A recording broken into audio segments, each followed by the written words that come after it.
নমস্কাৰ আজি হৈছে ৩ ডিচেম্বৰ গোটেই অসম তথা ভাৰতৰ বিভিন্ন প্ৰান্তৰ পৰা যুগুতোৱা হৈছে কেইবাটাও গুৰুত্বপূৰ্ণ খবৰ এই মুহূৰ্তত দিবলৈছো ৰাতিপুৱাৰ প্ৰথমটো খুবেই গুৰুত্বপূৰ্ণ খবৰ এআইডিএফৰ বিধায়ক নিজামুদ্দিন চৌধুৰী ৬ বছৰৰ বাবে নিলম্বন দল বিৰোধী কাৰ্যকলাপত লিপ্ত হোৱাৰ অভিযোগত এই সিদ্ধান্ত গ্ৰহণ কৰিছে দলে এসপ্তাহৰ ভিতৰত বৰাকৰ দুজনকৈ বিধায়কক নিলম্বিত কৰিছিল এআইডিএফে দুদিনমান পূৰ্বে নিলম্বিত হৈছিল হাইলাকান্দিৰ জাকিৰ হুছেইন লস্কৰ আলগাপুৰৰ বিধায়ক আজি নিলম্বিত নিজামুদ্দিন চৌধুৰী লোকসভা নিৰ্বাচনৰ সময়ৰ পৰা দলৰ সৈতে দুয়োৰে হৈছিল মতানৈক্য বিজেপিৰ সৈতে ঘনিষ্ঠতা বৃদ্ধি কৰি দুয়ো সমালোচনা কৰিছিল দলীয় নেতৃত্বক নিজামুদ্দিনৰ পুত্ৰই শেহতীয়াকৈ যোগদান কৰিছিল ৰাইজৰ দলত অখিল গগৈৰ দলৰ সৈতে ঘনিষ্ঠতা বৃদ্ধি পাইছিল বিধায়ক নিজামুদ্দিনৰ এআইডিএফৰ বিধায়ক নিজামুদ্দিন চৌধুৰীয়ে ৬ বছৰৰ বাবে নিলম্বিত কৰা হৈছে দল বিৰোধী কাৰ্যকলাপত লিপ্ত হোৱাৰ অভিযোগত এই সিদ্ধান্ত গ্ৰহণ কৰিছে দলে এই মুহূৰ্তৰ পৰৱৰ্তী খুবেই গুৰুত্বপূৰ্ণ খবৰটো হৈছে ২০ ডিচেম্বৰৰ ভিতৰত ৬টাকৈ আঁচনিৰ সুবিধা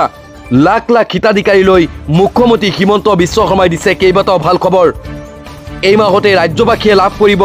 ৬টাকৈ আঁচনিৰ সুবিধা ৰাজ্যবাসীৰ বাবে মুখ্যমন্ত্ৰী হিমন্ত বিশ্ব শৰ্মাই দিছে এক ডাঙৰ ঘোষণা ১০ৰ পৰা ২০ ডিচেম্বৰৰ ভিতৰতে লাভ কৰিব ৬টাকৈ আঁচনিৰ ধন ১০ লাখতকৈ অধিক হিতাধিকাৰীক মুখ্যমন্ত্ৰী হিমন্ত বিশ্ব শৰ্মাই দিছে এই ভাল খবৰ বানপীড়িত লোকলৈ এই মাহতেই চৰকাৰে দিব সাহায্য ৫০,০০০ টকালৈকে ঋণ লোৱা মহিলাক প্ৰদান কৰা হ'ব এনঅ'চি মেট্ৰিকত ডিষ্টিংশ্যন পোৱা শিক্ষাৰ্থীক আনন্দৰাম বৰুৱা প্ৰদান কৰিব মুখ্যমন্ত্ৰী হিমন্ত বিশ্ব শৰ্মাই নৱম শ্ৰেণীৰ ছাত্ৰছাত্ৰীসকলক বিতৰণ কৰা হ'ব বাইচাইকেল উচ্চতৰ মাধ্যমিকৰ ছাত্ৰছাত্ৰীৰ মাজত বিতৰণ কৰা হ'ব স্কুটি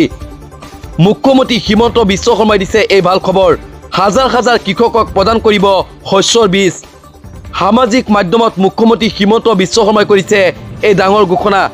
চলিত মাহতেই ৰাজ্যবাসীয়ে লাভ কৰিব ৬টাকৈ আঁচনি এই মুহূৰ্তৰ পৰৱৰ্তী খুবেই গুৰুত্বপূৰ্ণ খবৰটো হৈছে পৰিয়ালত ৫ সদস্য থাকিলেই পাব অৰুণোদয় আঁচনিক লৈ চৰকাৰে কৰিছে এক ডাঙৰ সিদ্ধান্ত অৰুণোদয় আঁচনিৰ হিতাধিকাৰীৰ বাবে এই মুহূৰ্তৰ এই ডাঙৰ খবৰ কোনে কোনে অৰুণোদয় পাব আদেশ জাৰি কৰিছে চৰকাৰে